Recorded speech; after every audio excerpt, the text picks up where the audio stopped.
Hello students, this is Ajay Bhola and you are watching अर्श campus. Students, भारतीय राज्यों की श्रृंखला में आज हम करेंगे मिजोरम। मिजोरम का शाब्दिक अर्थ होता है पर्वत निवासियों की भूमि।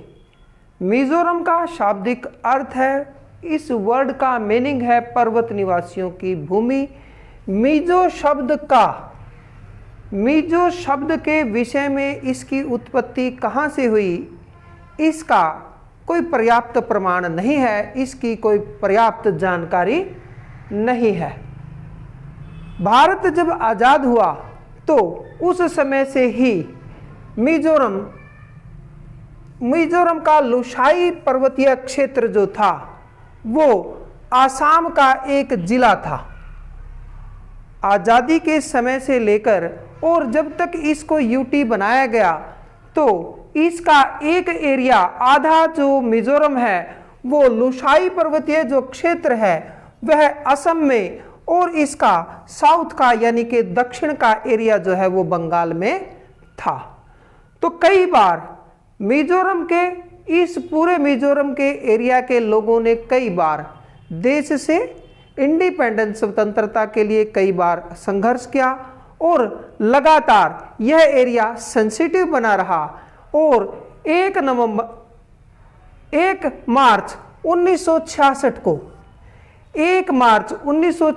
को ये जो MNF जो संगठन था जो वहाँ लगातार अपने आप को देश से अलग स्वतंत्र करने के लिए प्रयास कर रहा था, उसके नेता ने अपने आप को यानी अपने क्षेत्र को देश से स्वतंत्र घोषित कर दिया। 1 मार्च 1966 को MNF के नेता ने अपने आप को देश से स्वतंत्र घोषित कर दिया और भारतीय सरकार ने तत्काल प्रभाव से वहां पर अपनी सेना भेजी और उस पूरे के पूरे कंट्रोवर्सी को कंट्रोल में लिया।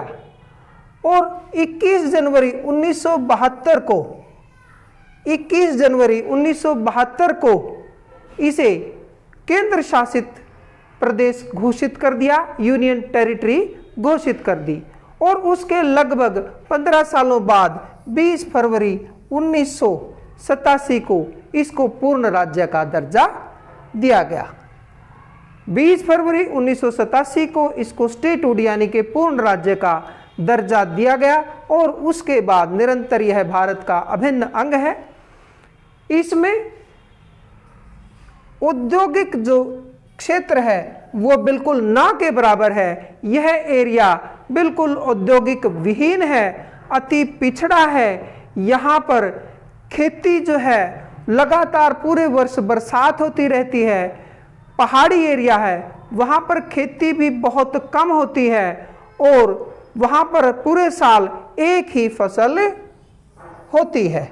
लेकिन सरकार ने सिंचाई की वहाँ पर 6 लिफ्ट सिंचाई परियोजनाएं शुरू करी हैं जिससे कि वहाँ पर पर्याप्त सिंचाई का सिस्टम बन सके और वर्ष भर में 2-3 फसलें उगाई जा सकें ताकि मिजोरम का विकास करा जा सके।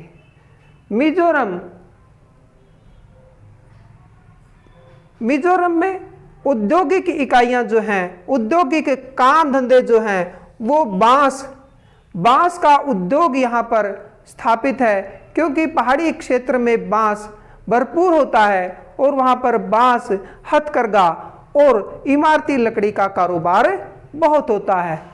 वहाँ के पर्यटन स्थल जो हैं उनमें चम्फाई, तामदिल और सतुअल है। चम्फाई जो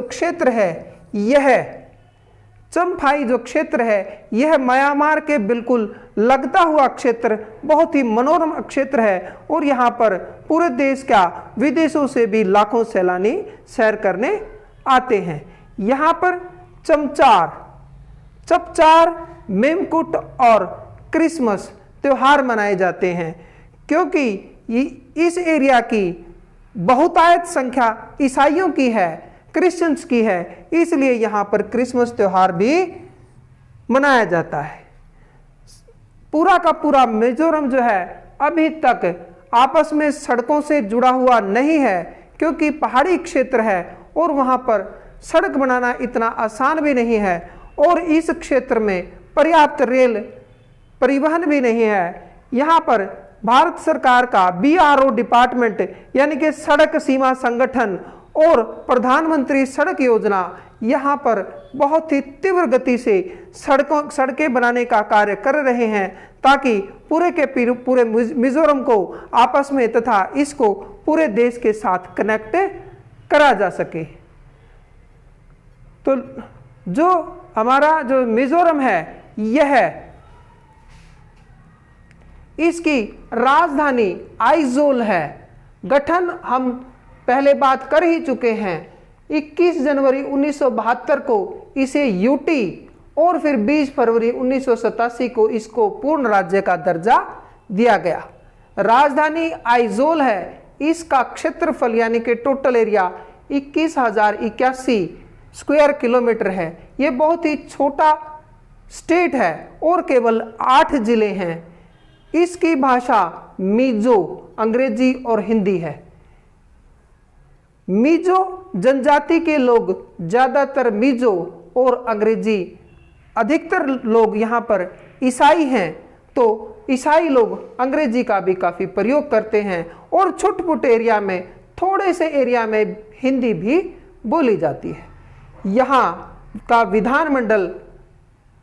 यहाँ के विधानमंडल में 60 सीटें हैं।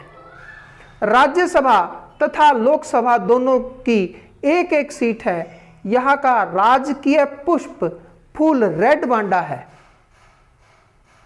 मिजोरम का राजकीय पक्षी मिसेस ह्यूमेस तीतर है। मिजोरम का राजकीय पशु सीरो, राजकीय वृक्ष आयरन वुड, नृत्य चेरो, छेलाम और खल्लम है। कई बार खल्लम को खुल्लम भी कह दिया जाता है। न यहाँ की प्रसिद्ध नदियाँ त्वांग और सोनाई हैं। यहाँ की प्रसिद्ध झील पाला झील है। तो इस तरह से आज हमने मिजोरम के विषय में जानकारी हासिल करी। उम्मीद है आप इसका फायदा उठाएंगे। अन्य वीडियो में आगे अन्य किसी राज्य की जानकारी के साथ हम आपके समक्ष फिर हाजिर होंगे। तब तक के लिए थैंक यू सो मच। जय हिंद।